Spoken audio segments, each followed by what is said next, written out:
Hi, this is Naveen Kumar. നമ്മളൊക്കെ നമ്മുടെ പ്രവൃത്തി മേഖലയിൽ ഹൈലി പ്രൊഡക്റ്റീവായി മാറണമെന്ന് ആത്മാർത്ഥമായി ആഗ്രഹിക്കുന്ന വ്യക്തികളാണ്. നമ്മളൊരു വിദ്യാർത്ഥിയാണെങ്കിൽ നമ്മുടെ പഠനത്തിന്റെ കാര്യത്തിൽ പ്രൊഡക്റ്റീവായി മാറണമെന്നും, ഒരു എംപ്ലോയി ആണെങ്കിൽ ചെയ്യുന്ന കാര്യങ്ങളിൽ പ്രൊഡക്ടിവിറ്റി കൂട്ടണമെന്നും, ഒരു ബിസിനസ്മാൻ ആണെങ്കിൽ നമ്മൾ ആ ഓർഗനൈസേഷനെ മാനേജ് ചെയ്യുന്ന കാര്യത്തിലുള്ള പ്രൊഡക്ടിവിറ്റി കൂട്ടണമെന്നൊക്കെ ആഗ്രഹിക്കുന്നുണ്ട്. ചില ആളുകൾക്ക് ഹൈലി പ്രൊഡക്റ്റീവായി കാര്യങ്ങൾ ചെയ്യാൻ കഴിയാറുണ്ട്.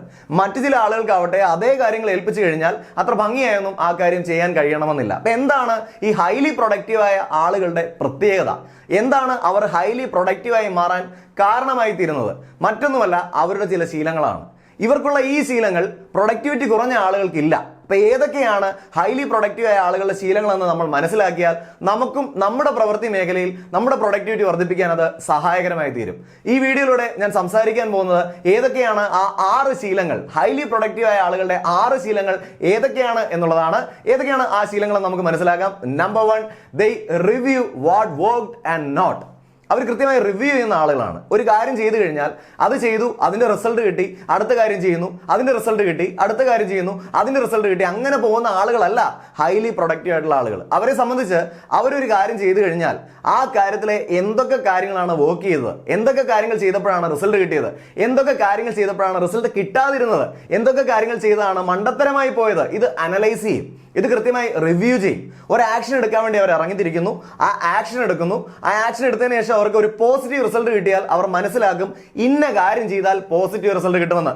അതേപോലെ തന്നെ ഒരു നെഗറ്റീവ് റിസൾട്ട് ആണ് കിട്ടുന്നതെങ്കിൽ ഇന്ന കാര്യം ചെയ്താൽ നെഗറ്റീവ് റിസൾട്ട് ആയിരിക്കും കിട്ടുന്നതെന്ന് മനസ്സിലാക്കും. അങ്ങനെ റിവ്യൂ ചെയ്യുന്നതുകൊണ്ട് ഭാവിയിൽ ഒരു കാര്യം വരുന്ന സമയത്ത് അവർക്ക് ഈ കാര്യം വളരെ ഈസിയായി ചെയ്യാൻ കഴിയും, ഹൈലി പ്രൊഡക്റ്റീവായി ചെയ്യാൻ കഴിയും. മറ്റുള്ള ആളുകൾ ഒരുപാട് സമയം കൊണ്ട് ചെയ്യുന്ന സ്ഥാനത്ത് ഇവർക്ക് വളരെ ഈസിയായി കുറഞ്ഞ സമയം കൊണ്ട് ആ കാര്യം ചെയ്യാൻ കഴിയുന്നു. കാരണം എന്താണ്? വളരെ സിമ്പിൾ. അവർ മുൻപ് തന്നെ എന്ത് ചെയ്താലാണ് വർക്ക് ചെയ്യുന്നത്, എന്ത് ചെയ്താലാണ് വർക്ക് ചെയ്യാത്തതെന്ന് അനലൈസ് ചെയ്തിട്ടുണ്ട്. നമുക്കും ഇനി മുതൽ നമ്മൾ ചെയ്യുന്ന കാര്യങ്ങളിൽ എന്തൊക്കെ കാര്യങ്ങളാണ് നമ്മൾ ചെയ്യുന്നതെന്ന് മനഃപൂർവ്വമായി തന്നെ നമുക്കൊന്ന് ഒബ്സർവ് ചെയ്യാം. അങ്ങനെ ഒബ്സർവ് ചെയ്യുന്ന വഴി ആ കാര്യത്തിന്റെ റിസൾട്ട് പോസിറ്റീവ് ആവുകയാണെങ്കിൽ എന്ത് ചെയ്താൽ പോസിറ്റീവ് റിസൾട്ട് കിട്ടും നമുക്ക് മനസ്സിലാവും. അതല്ല, റിസൾട്ട് നെഗറ്റീവ് ആവുകയാണെങ്കിലും എന്ത് ചെയ്തപ്പോഴാണ് നെഗറ്റീവ് ആയതെന്ന് നമ്മൾ മനസ്സിലാക്കുക. റിസൾട്ട് വരുന്ന സമയത്ത് പോസിറ്റീവ് ആകുമ്പോൾ അത് കൊള്ളാമെന്നും നെഗറ്റീവ് ആകുമ്പോൾ വളരെ മോശമായി പോകുമെന്നും ചിന്തിക്കുന്നതിന് പകരമായി എന്താണ് സംഭവിച്ചതെന്ന് മനസ്സിലാക്കാനായി ഇന്ന് മുതൽ നമുക്ക് തയ്യാറെടുക്കാം. നിങ്ങൾ റെഡി ആണെങ്കിൽ yes, I am ready to observe my activities എന്ന് വീഡിയോയുടെ താഴെ കമന്റ് ചെയ്യണം. 2, they write down things and ideas. അവർക്ക് ചെയ്യാനുള്ള കാര്യങ്ങളാണെങ്കിലും അവരുടെ മനസ്സിൽ ഉദിക്കുന്ന ആശയങ്ങളാണെങ്കിലും ഇതൊക്കെ എഴുതി വെക്കുന്ന ശീലമുള്ളവരാണ് ഹൈലി പ്രൊഡക്റ്റീവ് ആയിട്ടുള്ള ആളുകൾ. എന്നെ സംബന്ധിച്ചും ഞാൻ ചെയ്യുന്ന കാര്യങ്ങൾ എന്തൊക്കെയാണ് എന്ന് മുൻകൂട്ടി തീരുമാനിക്കുകയും ആ കാര്യങ്ങൾ കൃത്യമായി ലിസ്റ്റ് ചെയ്യുകയും അതിൽ ഓരോരോ കാര്യങ്ങൾ ചെയ്തു തീർത്തോ ഇല്ലയോ എന്ന് അനലൈസ് ചെയ്യുകയും ചെയ്ത കാര്യങ്ങളെ ടിക്ക് ചെയ്യുകയൊക്കെ ചെയ്യുന്ന ഒരു സ്വഭാവം എനിക്കുമുണ്ട്. ഒരു 4-5 വർഷമേ ആയുള്ളൂ ആ ഒരു ശീലം തുടങ്ങിയിട്ട്. അങ്ങനെ ചെയ്യാൻ തുടങ്ങിയപ്പോൾ കുറഞ്ഞ സമയത്തിനുള്ളിൽ കൂടുതൽ കാര്യങ്ങൾ ചെയ്യാൻ എനിക്ക് കഴിയുന്നു എന്നുള്ളത് എൻ്റെ ജീവിതത്തിലെ ഒരു എക്സ്പീരിയൻസ് ആണ്. നിങ്ങളെ സംബന്ധിച്ച് തീർച്ചയായും ഇത് വളരെയധികം റിസൾട്ട് കിട്ടുന്ന ഒരു ആക്ടിവിറ്റിയാണ്. എന്തൊക്കെയാണോ നിങ്ങളുടെ മനസ്സിലുള്ള ആശയങ്ങൾ, എന്തൊക്കെയാണോ നിങ്ങൾ ചെയ്യാൻ ഉദ്ദേശിക്കുന്ന കാര്യങ്ങൾ, ഇതൊക്കെ ലിസ്റ്റ് ചെയ്യുക, ഇതൊക്കെ എഴുതി വെക്കുക. ഇങ്ങനെ റൈറ്റ് ഡൗൺ ചെയ്യുന്ന ഒരു ഹാബിറ്റ് തുടങ്ങി വെക്കുക. കാരണം ഹൈലി പ്രൊഡക്റ്റീവായ ആളുകൾ നിങ്ങൾ പരിശോധിക്കൂ, അവർ ഈ കാര്യങ്ങളൊക്കെ എഴുതി വെക്കുന്ന ആളുകളാണ്. ഈ കാലഘട്ടത്തിൽ എഴുതി വെക്കണമെന്ന് ഞാൻ നിർബന്ധം പറയുന്നില്ല. മൊബൈൽ ഫോണിൽ കളർ നോട്ടിൽ ടൈപ്പ് ചെയ്ത് വെച്ചാലും മതി. അതല്ലെങ്കിൽ ഒരു പോക്കറ്റ് ഡയറി ഉണ്ടെങ്കിൽ ആ പോക്കറ്റ് ഡയറിയിൽ എഴുതി വെച്ചാൽ മതി. അതല്ലെങ്കിൽ ഒരു ഡയറി മെയിൻറ്റെയിൻ ചെയ്യുന്നില്ല, ആ ഡയറിയിൽ എഴുതിയാൽ മതി. ഇത്തരത്തിൽ എഴുതി വെക്കുന്ന ഹാബിറ്റ്. നമ്മളൊരു കോർപ്പറേറ്റ് ഓഫീസിൽ ചെന്നാൽ അവിടെ ഒരു ബോർഡ് കാണും. ആ ബോർഡിൽ കാര്യങ്ങൾ എന്തൊക്കെ ചെയ്യണമെന്ന് എഴുതി വെച്ച് കാണും. എന്തിനാണ് എഴുതി വെച്ചിരിക്കുന്നത്? മറ്റൊന്നിനു വേണ്ടിയല്ല, എന്തൊക്കെ ചെയ്തു കഴിഞ്ഞു, ഇനി എന്തൊക്കെ ചെയ്യാനുണ്ട്, ഇത് കൃത്യമായി മനസ്സിലാക്കാനും പ്രൊഡക്ടിവിറ്റി കൂട്ടാനും വേണ്ടി തന്നെയാണ് അത് അവിടെ വെച്ചിരിക്കുന്നത്. അതേപോലെ നമുക്ക് ക്യാരി ചെയ്യാൻ കഴിയുന്ന ഒരു പോക്കറ്റ് ഡയറി പോക്കറ്റിലിടാൻ തയ്യാറായാൽ നമ്മുടെ പ്രൊഡക്ടിവിറ്റി വർദ്ധിക്കാൻ സഹായകരമായി തീരും. നിങ്ങൾ റെഡിയാണോ ഒരു പോക്കറ്റ് ഡയറി വാങ്ങിക്കാനും അതിൽ കാര്യങ്ങൾ എഴുതാനും? നിങ്ങൾ തയ്യാറാണെങ്കിൽ വീഡിയോയുടെ താഴെ I am ready to do this എന്ന് കമന്റ് ചെയ്യണം. 3, they make plans. കൃത്യമായ പ്ലാൻ ഉണ്ടാക്കി, കൃത്യമായ പദ്ധതി ഉണ്ടാക്കിയായിരിക്കും അവർ ചെയ്യുന്ന ഓരോ കാര്യങ്ങളും ചെയ്യുന്നത്. നമ്മൾ എന്തെങ്കിലും കാര്യം ചെയ്യാനായി ഇറങ്ങിത്തിരിക്കുകയും അത് ചെയ്യുകയും ചെയ്യുന്ന ഒരു വ്യക്തിയാണെങ്കിൽ ഹൈലി പ്രൊഡക്റ്റീവായ വ്യക്തികൾ ആ കാര്യം ചെയ്യുന്നതിന് മുമ്പ് കുറച്ച് സമയം അത് എങ്ങനെ ചെയ്യണം, എന്തൊക്കെയായിരിക്കണം എൻ്റെ സ്ട്രാറ്റജീസ്, എന്തൊക്കെയായിരിക്കണം പുതിയ രീതികൾ അവലംബിക്കേണ്ടത്, ഇതൊക്കെ പരിശോധിക്കും. ഇതൊക്കെ പരിശോധിച്ച് ഇതൊക്കെ അനലൈസ് ചെയ്ത് കൃത്യമായ ഒരു പ്ലാൻ ഉണ്ടാക്കും. അത് നടപ്പിലാക്കാൻ വേണ്ടി അവർ കുറച്ച് സമയം പ്ലാൻ ചെയ്യാൻ തയ്യാറാവും. ഈ പ്ലാനിങ് പ്രോസസ്സ് അവർക്ക് ആ കാര്യങ്ങൾ കൃത്യമായി കൊണ്ടുപോകാനായി സഹായകരമാകും. മറ്റുള്ള ആളുകൾ ഒരു കാര്യം ഏൽപ്പിച്ചു കഴിഞ്ഞാൽ നേരെ ചെയ്യാൻ പോവുകയാണെങ്കിൽ ഹൈലി പ്രൊഡക്റ്റീവായ ആളുകൾ അതിനെക്കുറിച്ച് പ്ലാൻ തയ്യാറാക്കി ആ പ്ലാനിനനുസരിച്ചായിരിക്കും കാര്യങ്ങൾ ചെയ്യുന്നത്. നമുക്കും ഇന്നു മുതൽ ചെയ്യുന്ന കാര്യങ്ങൾ ഒരു പദ്ധതി ഒരുക്കി, ഒരു പ്ലാൻ തയ്യാറാക്കി അങ്ങനെ നമുക്ക് എക്സിക്യൂട്ട് ചെയ്യാൻ വേണ്ടിയുള്ള ഒരു സ്കില്ല് ഡെവലപ്പ് ചെയ്യാൻ മാനസികമായി തയ്യാറെടുക്കാം. 4, ആന്റിസിപ്പേറ്റ് ഒബ്സ്റ്റക്കിൾസ്. ഹൈലി പ്രൊഡക്റ്റീവായ ആളുകൾ അവർ എന്തൊക്കെ ഒബ്സ്റ്റക്കിൾസ് ആണ് മുൻപിൽ വരുന്നതെന്ന് ആൻറ്റിസിപ്പേറ്റ് ചെയ്യും. നമ്മൾ ഒരു കാർ ഓടിക്കുന്ന വ്യക്തി വളവെടുക്കുന്ന സമയത്ത് ഓപ്പോസിറ്റ് ഒരു വണ്ടി വരാൻ സാധ്യതയുണ്ടെന്ന് ചിന്തിച്ച് ഓടിക്കുന്നതുകൊണ്ടാണ് പലപ്പോഴും നമുക്ക് സേഫ് ആയിട്ട് അവിടെ ഓടിച്ചു പോകാൻ കഴിയുന്നത്. ഇതേപോലെ ഒബ്സ്റ്റക്കിൾസ് എന്തൊക്കെയാണ് വരാൻ പോകുന്നതെന്ന് ആൻറ്റിസിപ്പേറ്റ് ചെയ്യാൻ ഹൈലി പ്രൊഡക്റ്റീവ് ആയ ആളുകൾക്ക് അറിയാം. അവരൊരു കാര്യം ചെയ്ത് തുടങ്ങുകയല്ല, ഞാൻ മുൻപ് പറഞ്ഞ പോലെ പ്ലാൻ ചെയ്യുന്ന സമയത്ത് തന്നെ എന്തൊക്കെയായിരിക്കാം പ്രതിസന്ധികൾ വരാൻ പോകുന്നത്, എന്തൊക്കെയായിരിക്കാം ഒബ്സ്റ്റക്കിൾസ് വരാൻ പോകുന്നത്, ഇത് കൃത്യമായി മനസ്സിലാക്കും, കൃത്യമായി ചിന്തിക്കും. അത് ആൻറ്റിസിപ്പേറ്റ് ചെയ്തതിനു ശേഷം ആ ആൻറ്റിസിപ്പേഷൻ ഉപയോഗിച്ചുകൊണ്ട് തന്നെ അവർ അതിന്റെ സൊല്യൂഷൻസ് കണ്ടെത്തും. ഇങ്ങനെ ഒരു പ്രശ്നം വന്നാൽ ഇന്ന കാര്യങ്ങൾ ചെയ്യാം, ഈ പ്രശ്നം വരുന്നെങ്കിൽ ഇന്ന കാര്യങ്ങൾ ചെയ്യാം, അതല്ല മറ്റൊരു പ്രശ്നം വരുന്നെങ്കിൽ വേറെ കുറെ കാര്യങ്ങൾ ചെയ്യാം. അങ്ങനെ ഒബ്സ്റ്റക്കിൾസിനെ കൃത്യമായി ആൻറ്റിസിപ്പേറ്റ് ചെയ്യുകയും ആൻറ്റിസിപ്പേറ്റ് ചെയ്ത ഒബ്സ്റ്റക്കിൾസിനുള്ള സൊല്യൂഷൻ തയ്യാറാക്കുകയും ചെയ്യും.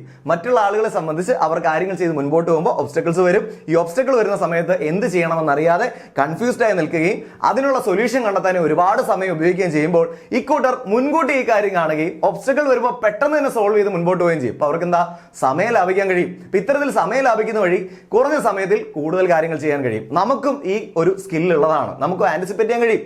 പല കാര്യങ്ങളും ചെയ്യുന്ന സമയത്ത് നമ്മൾ പ്ലാൻ ചെയ്യാൻ തയ്യാറാവുകയാണെങ്കിൽ അതിനോടൊപ്പം എന്തൊക്കെ പ്രതിസന്ധികൾ വരാം എന്നൊന്ന് ചിന്തിച്ചു നോക്കൂ. അങ്ങനെ ചിന്തിച്ചു നോക്കി ചെയ്യുകയാണെങ്കിൽ നമുക്ക് ഒബ്സ്റ്റക്കിൾസ് ആൻറ്റിസിപ്പേറ്റ് ചെയ്യാൻ കഴിയും. അതിനുവേണ്ട പ്രതിവിധികളും നമുക്ക് മുന്നൊരുക്കമായി തന്നെ തയ്യാറാക്കാൻ കഴിയും. അപ്പൊ അത്തരത്തിലുള്ള ഒരു മൈൻഡ് സെറ്റ് നമ്മൾ ഡെവലപ്പ് ചെയ്യുക, ആൻറ്റിസിപ്പേറ്റ് ചെയ്യുക, അതിനുള്ള സൊല്യൂഷൻസ് കണ്ടെത്തുക എന്നുള്ള mind set. 5, they develop keystone habits. Keystone habits അവർ ഡെവലപ്പ് ചെയ്തുകൊണ്ടിരിക്കും. എന്താണ് കീസ്റ്റോൺ ഹാബിറ്റ്? ഏത് മേഖല എടുത്താലും ആ മേഖലയിൽ വിജയിക്കാനായി ചില ശീലങ്ങൾ നമുക്ക് ആവശ്യമാണ്. ഒരുപക്ഷെ നിങ്ങൾ ചെയ്യുന്ന ഒരു വർക്ക് എന്ന് പറയുന്നത് അതിരാവിലെ എണീക്കേണ്ട ഒരു കാര്യമാണെങ്കിൽ അതിരാവിലെ എണീക്കുക എന്നുള്ള ആ ഒരു ശീലം ഒരു കീസ്റ്റോൺ ഹാബിറ്റ് തന്നെയാണ്.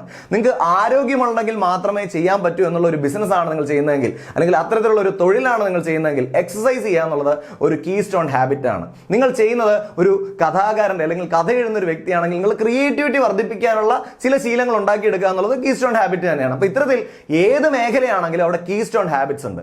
നിങ്ങൾ ഏത് പ്രൊഫഷനാണ് ചെയ്യുന്നത്, എന്തൊക്കെയാണ് അതിലെ കീസ്റ്റോൺ ഹാബിറ്റ്സ്, അത് കണ്ടെത്തുക. അത് കണ്ടെത്തിയിട്ട് ആ ഹാബിറ്റുകൾ ഉണ്ടാക്കിയെടുക്കുക. മനഃപൂർവ്വമായി 21 ദിവസം പ്രാക്ടീസ് ചെയ്ത് തന്നെ, 21 ദിവസം ഒരു ശീലം ഡെവലപ്പ് ചെയ്യാൻ വേണ്ടി പറയുന്ന സയന്റിഫിക് ആയിട്ടുള്ള ഒരു പീരീഡ് ആണ്. ആ 21 ദിവസം പ്രാക്ടീസ് ചെയ്ത് തന്നെ ആ ശീലം സ്വായത്തമാക്കി മാറ്റുക. അത്തരത്തിൽ എന്തൊക്കെ കീസ്റ്റോൺ ഹാബിറ്റ്സ് ഉണ്ടോ അതൊക്കെ തന്നെ ഉണ്ടാക്കിയെടുക്കുക. തീർച്ചയായും നിങ്ങളുടെ ലൈഫിൽ വലിയ മാറ്റം ഉണ്ടാക്കാനായി അത് സഹായകരമാവും. എന്തൊക്കെയാണ് നിങ്ങളുടെ മേഖലയിലെ കീസ്റ്റോൺ ഹാബിറ്റ്സ്, നിങ്ങളുടെ മനസ്സിൽ വരുന്ന ആ കീസ്റ്റോൺ ഹാബിറ്റ്സ് ഏതൊക്കെയാണെന്ന് വീഡിയോയുടെ താഴെ കമന്റ് ചെയ്യണം. കമന്റ് ചെയ്യുമ്പോൾ ഒരു കാര്യം ശ്രദ്ധിക്കണം, എന്താണ് ആ മേഖല എന്ന് ആദ്യം എഴുതണം. അതിന്റെ താഴെ 1 2 3 4 5 എന്നൊരു 5 ഹാബിറ്റ്സ്, ആ മേഖലയ്ക്ക് വേണ്ട 5 ഹാബിറ്റ്സ്. ഈ വീഡിയോ കാണുന്ന ആളുകൾക്ക് അതത് മേഖലയിലെ ഏതൊക്കെ ഹാബിറ്റ് ഡെവലപ്പ് ചെയ്യണം എന്നുള്ള ഒരു ഐഡിയ ഉണ്ടാക്കാൻ കൂടി നിങ്ങളുടെ കമന്റ് സഹായകരമായി മാറട്ടെ. 6, they ask questions. Highly productive ആളുകൾ ചോദ്യങ്ങൾ ചോദിക്കുന്ന വ്യക്തികളാണ്. വെറും ചോദ്യങ്ങളല്ല, ക്വാളിറ്റി ഉള്ള ചോദ്യങ്ങൾ. എന്താണ് ക്വാളിറ്റി ഉള്ള ചോദ്യം ചോദിച്ചാലുള്ള ഗുണം? നമുക്കറിയാൻ പാടില്ലാത്ത കാര്യം വരുമ്പോൾ, നമ്മുടെ ബിസിനസ്സുമായോ നമ്മുടെ ജോലിയുമായോ നമ്മുടെ പഠനവുമായോ ബന്ധപ്പെട്ട് നമുക്കറിയാൻ പാടില്ലാത്ത ചില കാര്യങ്ങൾ വരുമ്പോൾ അവിടെ ക്വാളിറ്റിയുള്ള ചോദ്യം ചോദിച്ചാൽ നമുക്ക് അവിടെ സൊല്യൂഷൻ കിട്ടും. അത് ചോദിക്കാണ്ടിരുന്നാലോ പിന്നെ ആ പ്രശ്നം നമ്മുടെ ജീവിതത്തിൽ വന്നുകൊണ്ടേയിരിക്കും, നമുക്കത് സോൾവ് ചെയ്യാൻ കഴിയണമെന്നില്ല. അപ്പൊ കൃത്യമായ രീതിയിൽ നമുക്ക് വരുന്ന പ്രശ്നങ്ങൾ, ആ പ്രശ്നങ്ങളെ ഐഡന്റിഫൈ ചെയ്ത് അതിനെ പരിഹരിക്കാൻ വേണ്ടിയുള്ള ചോദ്യങ്ങൾ എക്സ്പേർട്സിനോട് ചോദിക്കുന്നത്, അല്ലെങ്കിൽ നമ്മൾ സമീപിക്കുന്ന അതത് മേഖലയിലെ വ്യക്തികളോട് ചോദിക്കുന്നത് തീർച്ചയായും സഹായകരമാവും. അപ്പൊ ആ ചോദ്യം ചോദിക്കണം, എന്ത് ചെയ്യണം? നമുക്ക് ആ ഒരു ഹാബിറ്റ് ഉണ്ടാക്കണം. എന്ത് ഹാബിറ്റ്? ക്വാളിറ്റിയുള്ള ചോദ്യങ്ങൾ ചോദിക്കുന്ന ഹാബിറ്റ്. വെറുതെ എന്തെങ്കിലും ചോദ്യം ചോദിക്കാതെ നമ്മുടെ മേഖലയുമായി ബന്ധപ്പെട്ട് നമ്മുടെ മേഖലയിൽ കൂടുതൽ വളരാൻ സഹായകരമാവുന്ന ഉത്തരങ്ങൾ കിട്ടുന്ന ചോദ്യങ്ങൾ ചോദിക്കണം. അപ്പൊ അത്തരത്തിലുള്ള ചോദ്യങ്ങൾ ചോദിക്കാൻ തയ്യാറായാൽ നമ്മൾ പോലും അറിയാതെ നമുക്ക് ഒരുപാട് പ്രശ്നങ്ങളുള്ള സൊല്യൂഷൻസ് ഓൾറെഡി നമ്മുടെ കൈവശം കിട്ടും. അപ്പൊ അത്തരത്തിൽ ചില ഉത്തരങ്ങൾ കണ്ടെത്താനും അത് നമ്മുടെ സ്റ്റോക്കിലേക്ക് എത്തിക്കാനും നമ്മൾ തയ്യാറാണ്. അത് നമ്മൾ ചെയ്യേണ്ട കാര്യം എന്താ? ക്വാളിറ്റിയുള്ള ചോദ്യങ്ങൾ ചോദിക്കുക. അപ്പൊ ഇന്ന് മുതൽ ക്വാളിറ്റി ചോദ്യം ചോദിക്കാൻ കൂടി തയ്യാറാവുക. കാരണം ഹൈലി പ്രൊഡക്റ്റീവ് ആയ ആളുകൾ ക്വാളിറ്റി ക്വസ്റ്റ്യൻസ് ചോദിക്കുന്ന വ്യക്തികളാണ്. ഇപ്പോൾ പറഞ്ഞ ഈ 6 ശീലങ്ങൾ ഹൈലി പ്രൊഡക്റ്റീവ് ആയ ആളുകൾക്കുള്ള ശീലങ്ങളാണ്. ഇതല്ലാതെ മറ്റെന്തെങ്കിലും ശീലം അവർക്കുണ്ടെന്ന് നിങ്ങൾക്ക് തോന്നുന്നുണ്ടെങ്കിൽ അതെന്താണെന്ന് വീഡിയോയുടെ താഴെ കമന്റ് ചെയ്യണം. ഈ വീഡിയോ നിങ്ങളുടെ പ്രൊഡക്ടിവിറ്റി കൂട്ടാൻ സഹായിക്കുമോ ഇല്ലയോ, യെസ് അല്ലെങ്കിൽ നോ എന്ന് വീഡിയോയുടെ താഴെ കമന്റ് ചെയ്യണം. Thank you very much for watching this video. ഇതേപോലുള്ള മോട്ടിവേഷണലായ, ഇൻസ്പിറേഷണലായ, സെൽഫ് ഡെവലപ്മെന്റ് സഹായിക്കുന്ന വീഡിയോസ് കാണുന്നത് നിങ്ങൾക്ക് ഇഷ്ടമാണെങ്കിൽ ഈ വീഡിയോയുടെ തൊട്ട് താഴെ കാണുന്ന സബ്സ്ക്രൈബ് ബട്ടൺ ക്ലിക്ക് ചെയ്യണം, തൊട്ടടുത്തുള്ള ബെൽ ഐക്കൺ ക്ലിക്ക് ചെയ്യണം, അതിലെ ഓൾ ഓപ്ഷൻ കൂടി എനേബിൾ ചെയ്യണം. Thank you once again. Wishing you all the very best. NK signing off.